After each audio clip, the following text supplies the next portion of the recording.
तो गोद में दिखाते हैं श्री कृष्ण को। इसका मतलब है हमें उसी बाप की गोद में जाना है जिस बाप की गोद में वो कृष्ण पल रहा है, सुख से पल रहा है या दुख दर्द से पल रहा है? सुख में पल रहा है।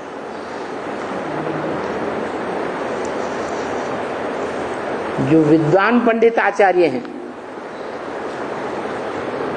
या जिन कवियों ने उसकी जीवन कहानी लिखी है, जो आत्मा सुप्रीम सोल बाप की ज्ञान की गोद में पल रहा है, अज्ञान की गोद में या ज्ञान की गोद में है? ज्ञान प्रकाश की गोद में पल रहा है, वो बच्चा दुखी हो सकता है क्या? है? वो बच्चा मनुष्य सृष्टि का बाप है।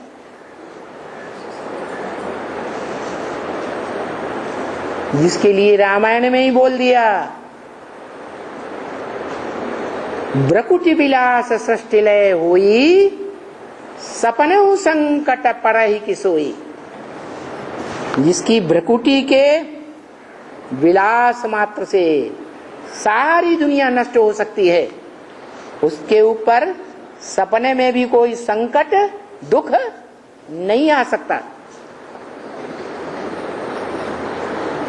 उसकी यादगार भारत के ठेठ पूरब में एक देश है, नई दुनिया की पालना करने वाले ब्राह्मणों के संगठन के बीच, जो बेहद का नेपाल है, उस बेहद के नेपाल के भी पूरब में एक देश है, ब्रकुटि विलास सृष्टि लय होई। इस बात को नाम के आधार पर साबित करता है। भूटान, भ्रू माने भौ, भ्रू, टान माने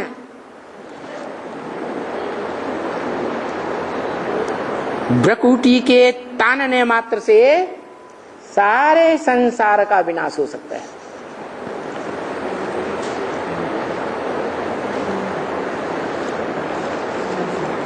वो देश बताया, तो वो आत्मा जिसकी यादगार में भूटान देश बना है इस दुनिया में, जहां राजतंत्र अभी भी चल रहा है। भले देखने मात्र के हिसाब से आता है कि वहां प्रजातंत्र है, लेकिन सारी प्रजा किसको मानती है? वहां के राजा को ही मानती है, वहां के मंत्रियों को नहीं मानती।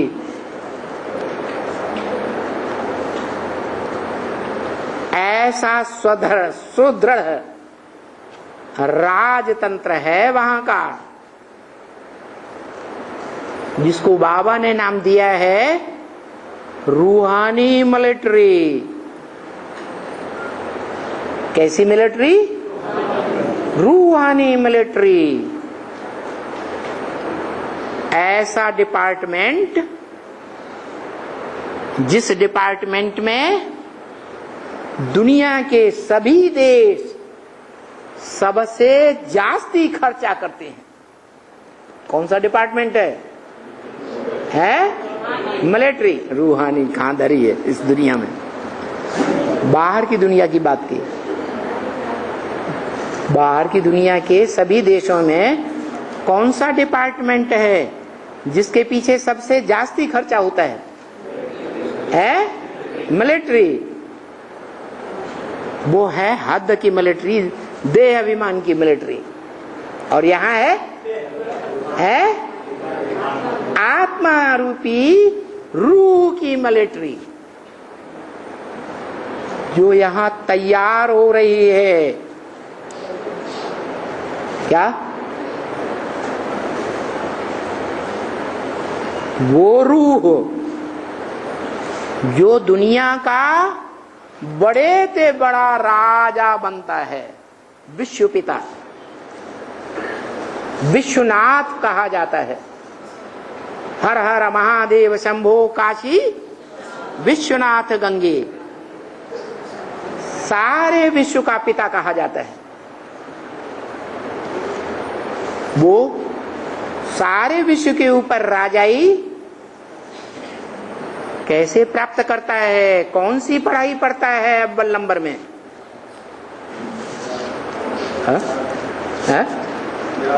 गीता में कौन सी पढ़ाई पढ़ाई गई? भगवान ने गीता ज्ञान दिया ज्ञान के गीत के रूप में, उसमें कौन सी पढ़ाई है?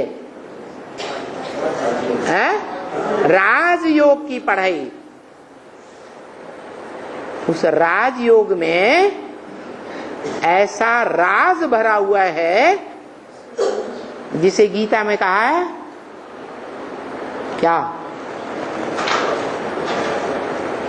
राज विद्या, राजगुह्यम।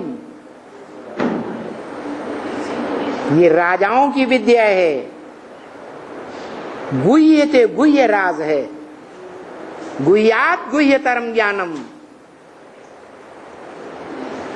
क्या? ऐसा ज्ञान जैसे सागर की गहराई, गुह्यता।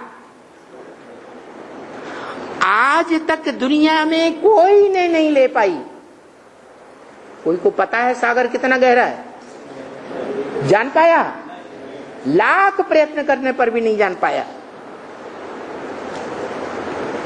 ऐसा गुह्य ज्ञान, और ऐसा गुह्य ज्ञान को धारण करने वाला जो गुह्य राज जानता है, राजयोग का, वो राजयोग दुनिया की सबसे बड़े से बड़ी विद्या है। थ्योरी है या प्रैक्टिकल है?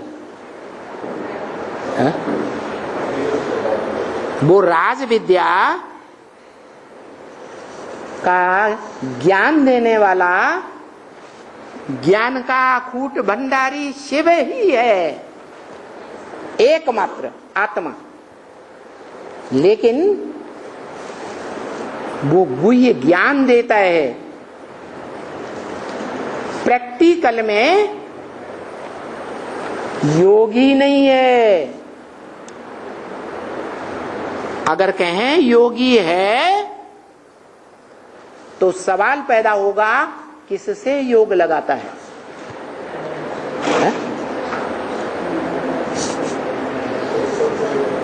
कोई है जिससे वो योग लगाए? कोई नहीं है उससे परे, तो योग लगाने की बात ही नहीं। तो कौन है योगी? जो बड़े ते बड़ा योगी तो बड़े ते बड़ा राजा। नंबरवार योगी तो नंबरवार राजा,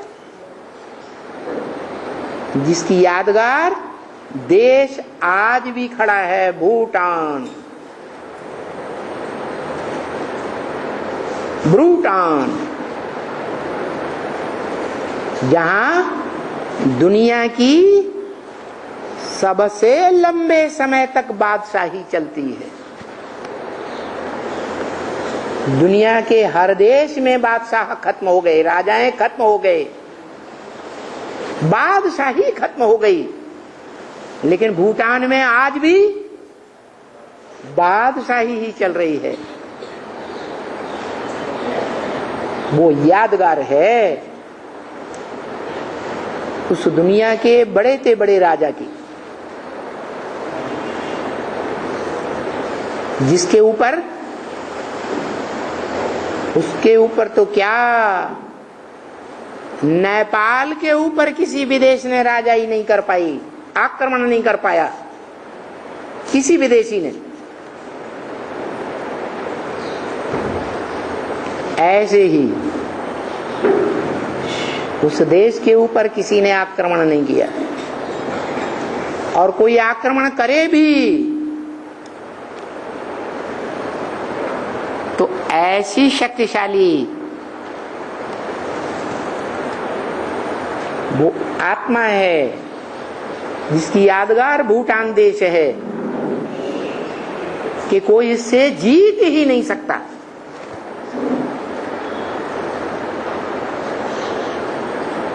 उसकी यादगार भारत में चली आ रही है, शास्त्रों में भी है कि भारत में एक ही देवता है जिसकी युद्धों में कभी भी हार नहीं हुई। कौन सा देवता है? नारायण।